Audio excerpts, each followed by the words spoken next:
دروازہ کھٹکھٹائیں وہ دروازہ نہ کھولے تو آپ اس کو بد اخلاق سمجھتے ہیں، جبکہ بخاری مسلم میں حدیث ہے کسی کے گھر جاؤ 3 دفعہ دستک دو، جواب ملے تو ٹھیک، نہ ملے تو واپس لوٹ جاؤ، اور اس بات کا برا بھی مت مانو، کیونکہ اس شخص کا حق ہے کہ وہ ملے یا نہ ملے۔ اور قرآن حکیم میں سورہ نور میں یہ بھی آیا ہے کہ 3 اوقات میں تو تم جا ہی نہیں سکتے کسی کے گھر میں۔ مجھے تو بڑا غصہ آتا ہے دوپہر کو 3 بجے آ کے آپ کے گھر کو دستک دے، کیوں بھائی؟ یہ کہاں کی اخلاقیات ہے؟ دوپہر کے وقت آپ کسی کے گھر جا ہی نہیں سکتے، عشاء کے بعد بھی نہیں جا سکتے، الا ہے کہ آپ پہلے اجازت لے لیں، وہ علیحدہ بات ہے، پرائیویسی کے اوقات ہے۔ تو کہا گیا اجازت نہ ملے تو واپس چلے جاؤ۔ یہاں پہ کسی کو بیل کرتے ہیں، وہ نہیں اٹھاتا، پھر دوسری بیل، پھر تیسری بیل، یہ اخلاقیات ہے، اس کی مرضی ہے۔ موبائل فون نے تو عذاب میں ڈال دیے لوگوں کو۔ پہلے تو پھر ہوتا تھا آپ پی ٹی سی ایل پہ کال کرتے تھے اور پتہ چلتا تھا بندہ نہیں ہے تو جان چھوٹ گئی، بندے کی بھی اور آپ کی بھی۔ اب تو وہ واش روم میں بھی گھسا ہوا ہے، آپ پیچھے مس بیل نے اس کو مار رہے ہیں اور مجبور کر رہے ہیں کہ وہ باہر نکل آئے، پہلے آپ کے آ کے فون۔ ایک سے زیادہ بیل کسی کو کرنے کی ضرورت نہیں ہے، اس نے اٹھانا ہوگا اٹھا لے گا، نہیں اٹھائے گا تو مس کال آئی ہوئی ہوگی، وہ دیکھ لے گا، اگر آپ اتنے امپورٹنٹ ہیں اس کے لیے تو آپ کو کال کر لے گا۔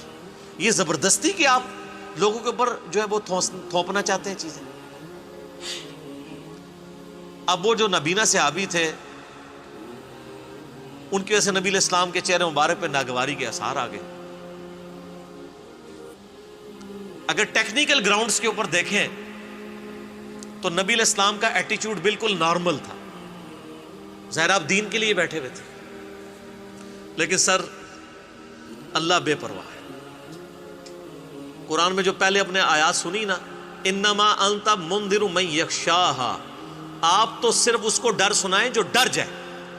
اللہ تعالیٰ نے اپنے نبی علیہ السلام کے اوپر گرفت فرمائی، غصہ فرمایا کہ یہ جو کفار مکہ کے سردار آپ کے پاس بیٹھے ہیں نا، یہ سارے آئے ہیں چسکا لینے کے لیے، ان کو دفع کریں، اور یہ جو نابینا شخص ہے نا اس کو پروٹوکول دیں۔ میں بھی یہی کرتا ہوں، لوگ رابطہ کرتے ہیں نا، جو بڑا ضروری مسئلہ ہے، میں کہتا ہوں ضروری مسئلہ ہے تو ادھر آؤ، ادھر آؤ گے تمہیں تلیوں پہ اٹھائیں گے، لیکن ہم کسی کے ملازم نہیں ہیں کہ اس کے پاس جا کے اس کو دعوت و تبلیغ کا کام کریں گے۔ آپ کی ضرورت ہے آپ آئیں، یہاں بیٹھیں، جب تک آپ تھک نہیں جاتے میں نہیں اٹھتا۔ لوگوں کو پتہ ہے میں 8-8 گھنٹے بھی ایک نشست میں بولا ہوں، تو میں نے اس چیز سے جو میرے پاس چل کے آتا ہے پورا پروٹوکول دیتا ہوں اسے۔ نبی علیہ السلام کو اللہ تعالیٰ نے ڈانٹا کہ وہ نابینا تو آپ کے پاس خود مسئلہ سیکھنے کے لیے آیا تھا، اس کی طرف آپ نے تیوری چڑھائی ہے، حالانکہ آپ نے زبان سے کچھ نہیں کہا۔ اور یہ جو منوس ہمارے سامنے آپ نے بٹھائے ہوئے ہیں نا، یہ تو سارے چسکا لینے کے لیے آئے ہوئے ہیں، انہوں نے بات شاید کوئی نہیں سننی ہے، ان کو چھوڑیں، جو پاک ہونا چاہتا ہے اسے پاک کریں۔ تو اس چیز سے میں نے چیز سیکھی ہے کہ کسی کو لولو پوپو کرنے کی ضرورت نہیں ہے، چاہے بڑے سے بڑا انسان بھی ہو، اور اس کے آگے آپ اپنی آنکھیں بھی بچھا دیں جو خود سے دین سیکھنے کے لیے آپ کے پاس آتا ہے۔ میں نے اس سے یہ چیز سیکھی ہے۔ نبی علیہ السلام کو اللہ تعالیٰ نے اس نابینا شخص کے پیچھے ڈانٹا، اور اس کے بعد جب بھی عبداللہ ابن ام مکتوم آیا کرتے تھے نا تو نبی علیہ السلام پروٹوکول دیا کرتے تھے، آپ فرماتے تھے اس کی وجہ سے اللہ تعالیٰ نے میرے اوپر عطاب کیا ہے، یہ بڑا لاڈلا ہے۔ ہائے ہائے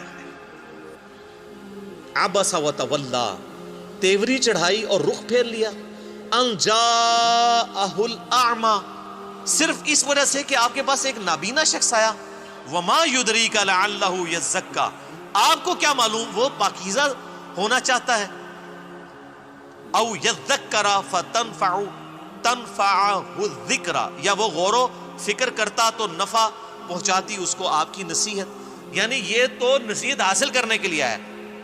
اما من استغنا، لیکن وہ جو ہے بے پرواہ، یہ جو آپ کے سامنے ٹگے بیٹھے ہوئے ہیں کافروں کے سردار، فأنت لہو تصدی، آپ اس کی طرف تو توجہ کرتے ہیں، وما علیک اللہ یزکا، اور آپ پر کوئی ضرر نہیں ہے اگر وہ نہ بھی سدھریں۔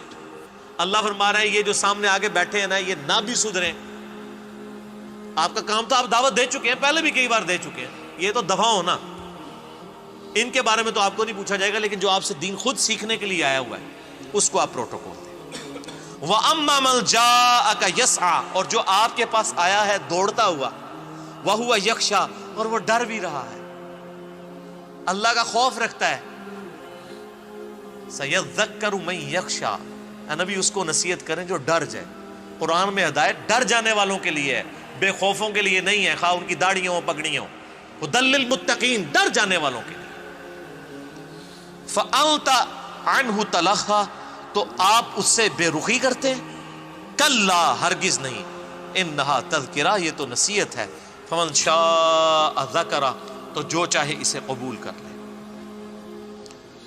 اللہ تمہارا یہ قرآن نصیحت ہے، جو اس کو قبول کرنا چاہتا ہے آپ اس کو ہدایت کی طرف بلائیں. جو آتے ہیں صرف روزانہ علمی بحثیں کرنے کے لیے، خام خواہ چسکے لینے کے لیے، ان کو چھوڑیں. اسی لیے ہم نے یہاں کا بھی مناظرے کا ماحول نہیں رکھا. ہمارے ساتھ کوئی آگے بات بھی کرتا ہے، ہم کہتے ہیں یہ میرا موقف ہے، آپ نے اڈاپٹ کرنا ہے، ٹھیک، نہیں تو جائیں کسی اور کے پاس. آپ یہ کوشش نہ کریں کہ آپ مجھے منوا لیں یا میں آپ کو منوا لوں. منوانا تو اسلام میں ہے ہی حرام ہے. اسلام میں صرف دعوت ہے کہ یہ میرا موقف ہے. آپ کہتے ہیں میرا یہ موقف ہے، میں کہتا ہوں میری یہ دلیل ہے، آپ کہتے ہیں یہ دلیل ہے. اللہ قیامت الدین فیصلہ کر دے گا. میں کہتا ہوں قرآن میں ہی لکھا ہے، آپ کہتے ہیں بزرگ یہ فرماتے ہیں، تو اللہ فیصلہ کر دے گا کہ قرآن کو اللہ نے حجت ماننا ہے یا بزرگوں کو حجت ماننا ہے.